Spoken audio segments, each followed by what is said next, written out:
Hello and welcome to my studio. I'm Tim Packer. As you can see, I'm not in my usual studio.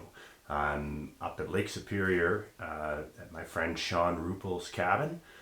So I come up here every couple of years for 5 days or a week, get out hiking and painting. And one of the things I love about coming up here is they have this little bunkie, which I'll show you. I'll show you some images of it. But it's this beautiful little cabin, just like one little bed in it, but also space for a studio. And when I get to come up here, I actually have this space to use on my own. So I have my studio set up here. So I did a few little paintings in here the other day. We had a rainy day, so I wasn't able to get out and hike and wasn't able to get out and paint plein air. So I spent the day in the studio just working on these little sketches here. But I'm excited because there's a new project that I'm doing that I'm very excited about, and today is going to be the first day that I embark on that, and that is that I'm going to be actually creating a book about everything I've learned about becoming a successful artist. So if you're interested in hearing about that, stick around.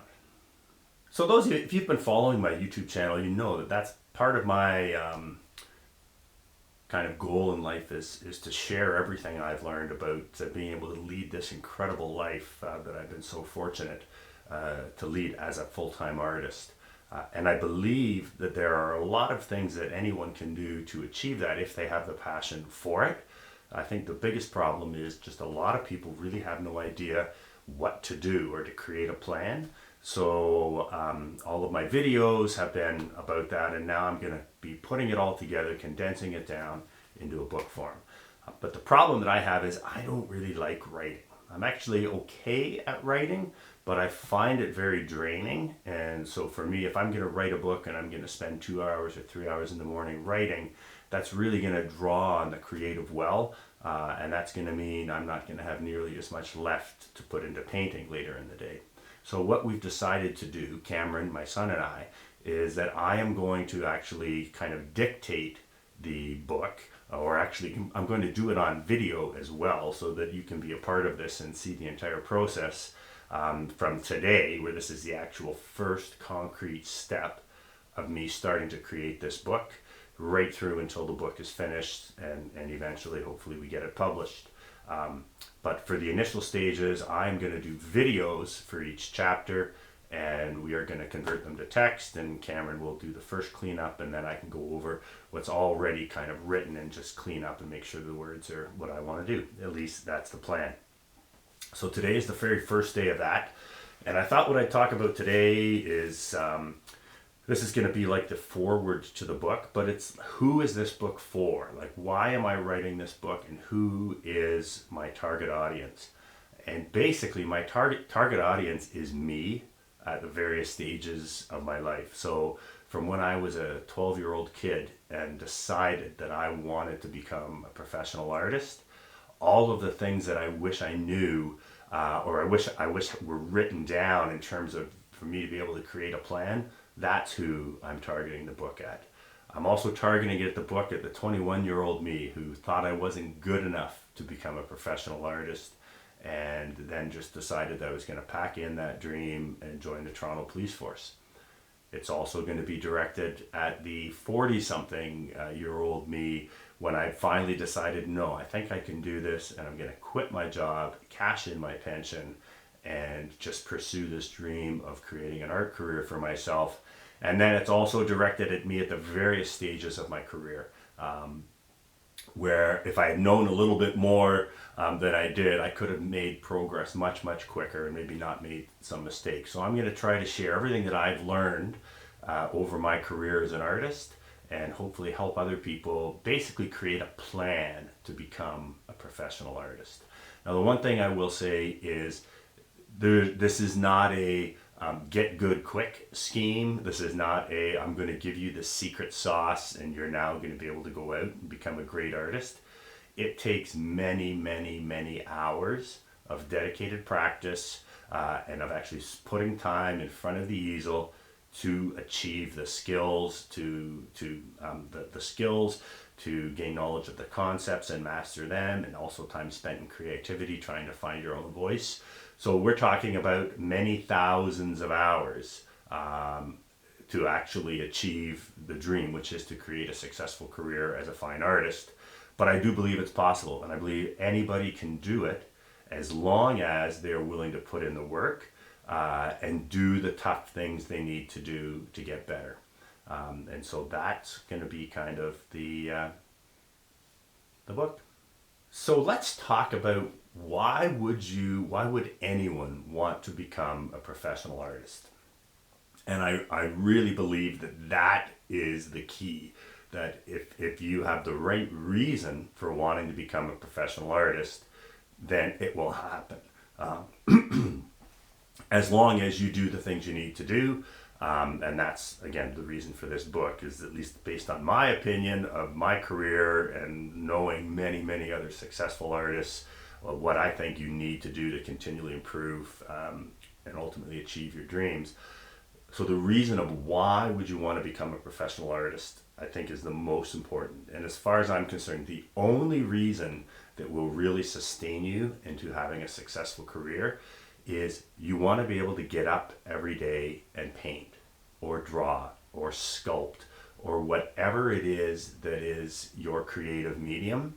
But that is the goal. The goal is to be able to create a career that creates enough earnings that you don't have to do anything else, that you just have to get up and work on creating your art and improving your art.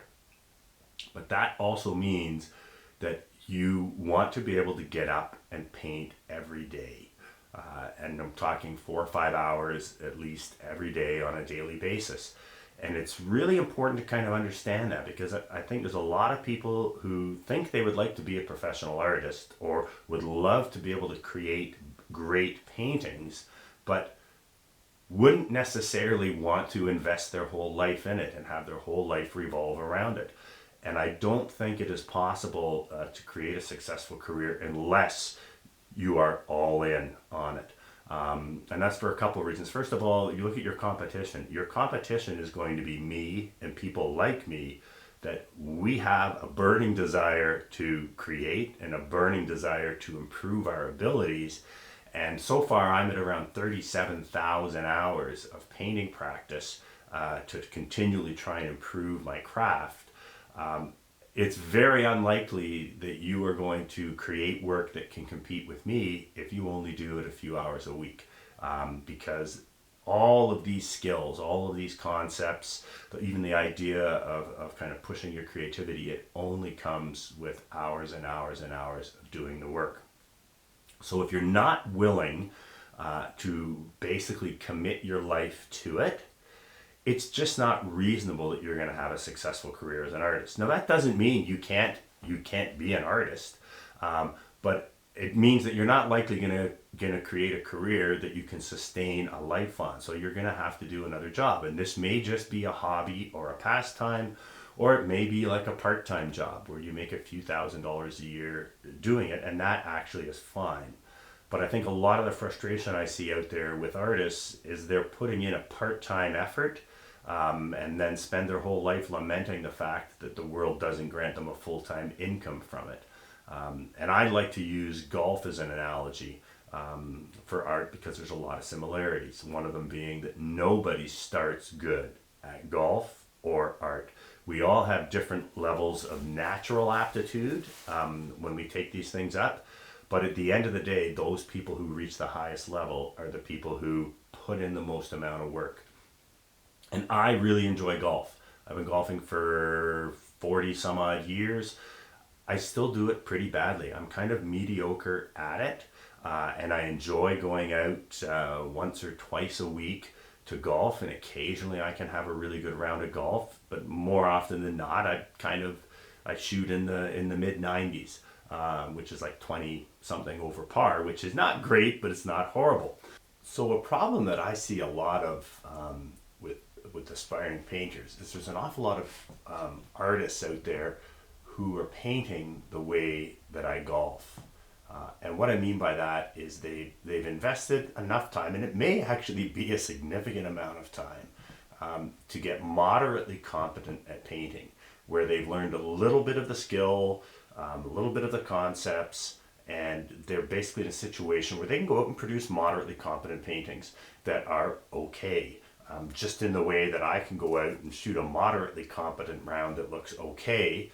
I mean, for someone who doesn't golf, they would probably say I'm a really good golfer. But for someone who is a really, really good golfer, particularly if you compare me against a professional, I'm not very good at all. And I think I see the same thing with a lot of artists, where compared to their friends who don't paint at all, they think, well, they're pretty good. But when you compare them to the people who are painting at the highest level, then they're not really that good in comparison.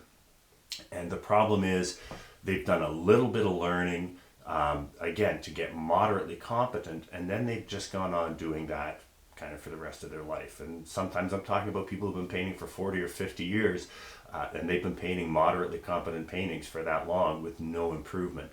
And that's actually how I've golfed. I shoot about the same now as I did when I was 17 years old. And no matter how much time I spend on the golf course golfing, I'm really not going to get much better. Now, I know what I would need to do to get better, is I don't need to go out and just keep shooting moderately competent rounds of golf. I'd need to go out and put in hundreds or thousands of hours on the practice range, actually improving the skills that it takes to go out and shoot a much better round. And that's what I believe many of these artists who are, again, just out there kind of producing moderately competent art, that's what they need to be willing to do, is to put in thousands of hours, or yet at least thousands of hours, in improving their skill set, in improving their compositional knowledge, in spending time in creativity. Because when you just do the same thing over and over and over again, so again, painting moderately competent paintings, you just get really good at producing moderately competent paintings. The goal, I believe, and it certainly is, if you want to create a successful career as an artist, is to continually improve.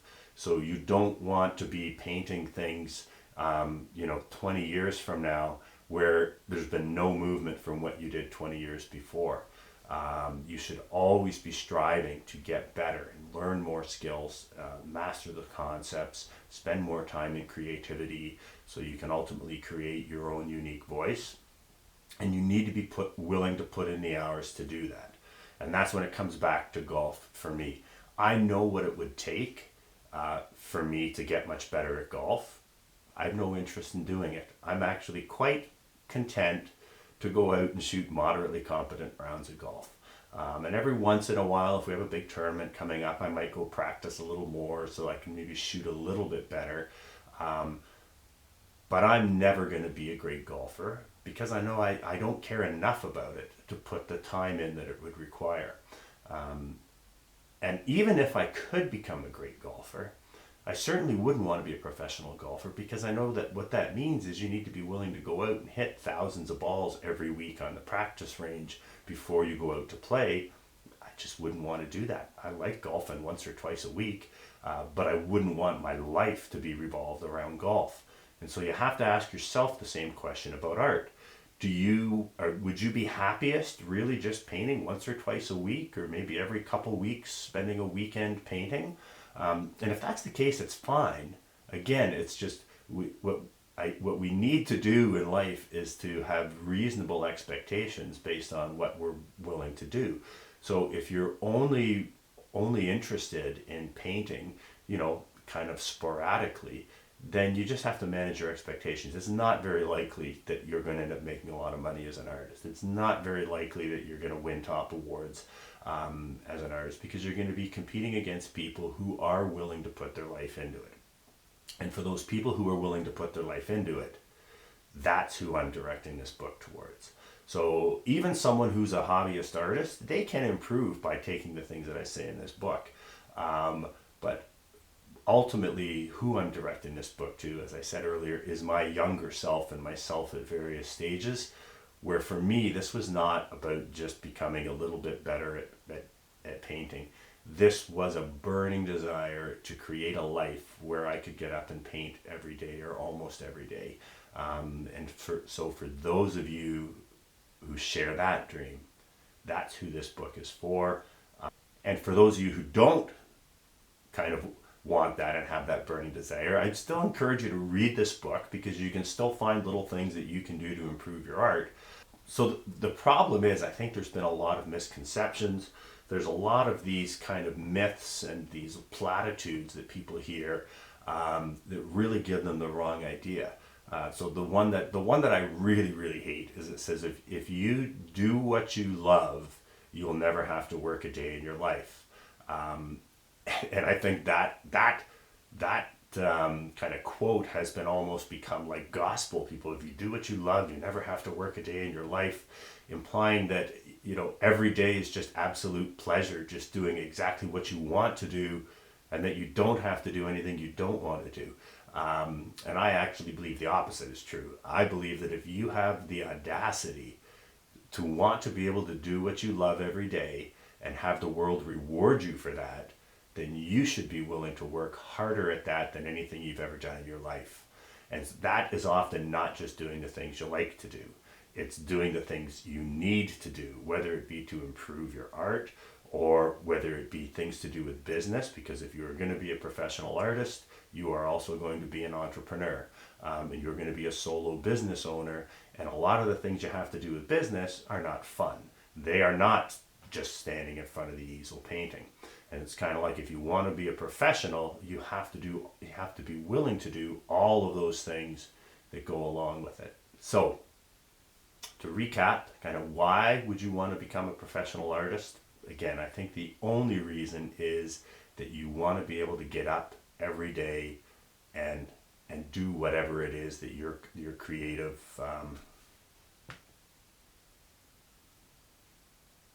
what's the word I'm looking for here?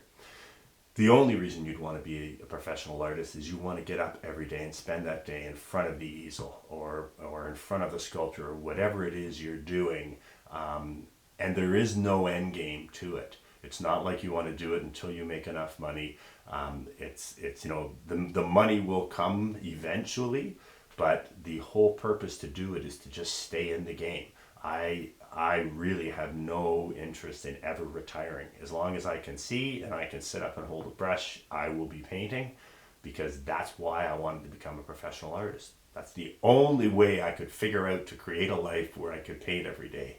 I think the only other option is to be independently wealthy or to win the lottery. In that case, you don't have to create a career.